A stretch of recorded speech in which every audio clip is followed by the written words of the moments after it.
Alright, the S26 Ultra is going to launch in January or February next year, but I know you guys, you just can't wait. So I've got the exact replica of S26 Ultra, S26 and even the S26 Edge. And if you're wondering about the S26 Plus,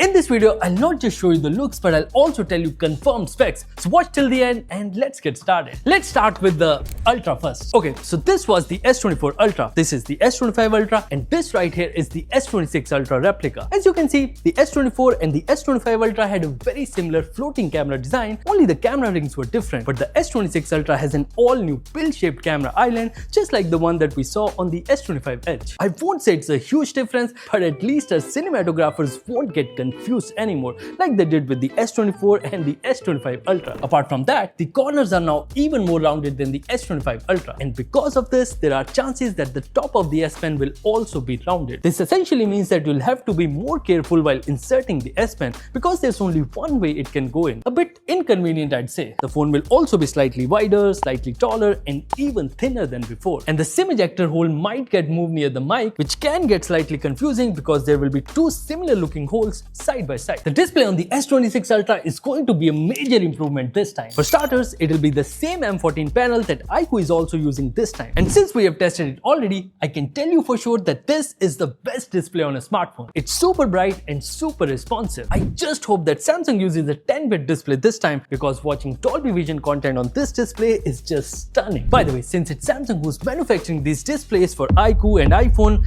looks like they have kept something exclusive only for themselves. Yes, I'm talking about the privacy display support. It basically hides your screen content from people sitting next to you. I know it's a fancy name, but it basically hides your screen content from people sitting next to you. It should work just like privacy screen protectors, but it will be interesting to see how Samsung implements it natively. You will also see 3rd gen anti-reflective glass, which should be better than last time, and the bezels will also be thinner. So that's all for the display. If I talk about the cameras, don't expect a huge upgrade this time as well, only some minor tweaks here and there. The main 200 megapixel sensor will have a f1.4 aperture instead of 1.7, 50 megapixel 5x periscope will also have a bigger aperture, and the telephoto will be a 12 megapixel sensor this time. And that's it. Everything else remained the same as the last year and the year before. In videos, there are chances that Samsung adds support for APV codec as an answer to Apple's ProRes, but I don't think that's enough. I wish Samsung starts taking camera seriously because it's not just Apple they are competing with. Vivo and Oppo are also doing some crazy things in videography and photography. In terms of processor, ideally it should be the same as always, the latest Snapdragon chipset for Galaxy. But there are rumors that Samsung is also testing their Exynos 2600 with the Ultra. And as per the latest Geekbench leaks, Exynos 2600 is actually very powerful. In the screenshots that were leaked online, it was scoring even better than Snapdragon, at least in the single core. Now, I'm not sure if Samsung will go all in with Snapdragon or have different chipsets for different markets. But the RAM will be standard 16 GB for all models and the storage will go up to 1 TB. Apart from that, the battery size will be the same 5000 mAh as before and the year before. But charging speed should be 60 watts this time. And there will also be support for Qi 2.2 charging with built-in magnets, just like the iPhones and Pixels. The phone is expected to launch with One UI 8.5 out of the box, but the pricing is still not clear. Earlier, it was reported to have the same pricing as last year, but now that every smartphone is getting expensive,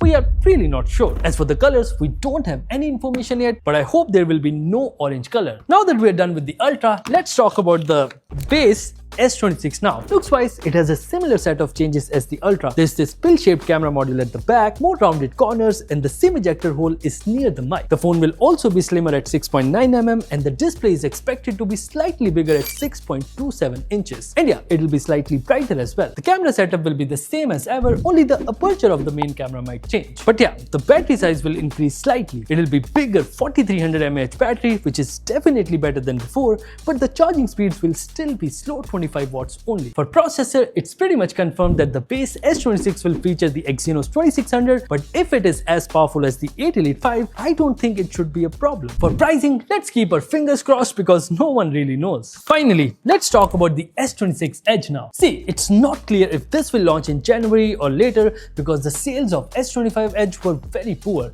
but whenever it launches, this is how it's gonna look. First of all, it's going to be just 5.5mm thin, which is even thinner than the iPhone Air, and the camera module is kept quite similar to iPhones. Now, this similarity in design is not to make it look like the iPhones, but to put all the electronics in the top part to make the overall phone thin. Display will be the same as last time, but the cameras will be slightly better. It will have the same 200 megapixel sensor from the S26 Ultra, and the ultra-wide camera will also be upgraded to a 50 megapixel sensor. And for the processor, the S26 Edge will feature the Snapdragon 8 Elite 2 instead of Exynos, which I think is a very calculated move to boost the sale. The battery will also be upgraded to 4200 mAh, but the charging speeds won't change. And for the pricing, again, it's really hard to tell, so let's just wait and watch. Now, for the S26 Plus, it's really not clear whether it will be replaced by the Edge or not, so I don't want to get too much into it. Most of the specs will be similar to the base S25, except for the display size, battery size, and even charging speeds. So that's pretty much everything about the S26, S26 Ultra, and also the S26 Edge. I really hope that Samsung starts going aggressive with their battery and camera, because other Android phone makers are moving really fast. But I'd love to know your thoughts too. What do you guys think about these phones? Tell me in the comments. I look forward to reading them. Thank you for watching, and I'll see you in the next one.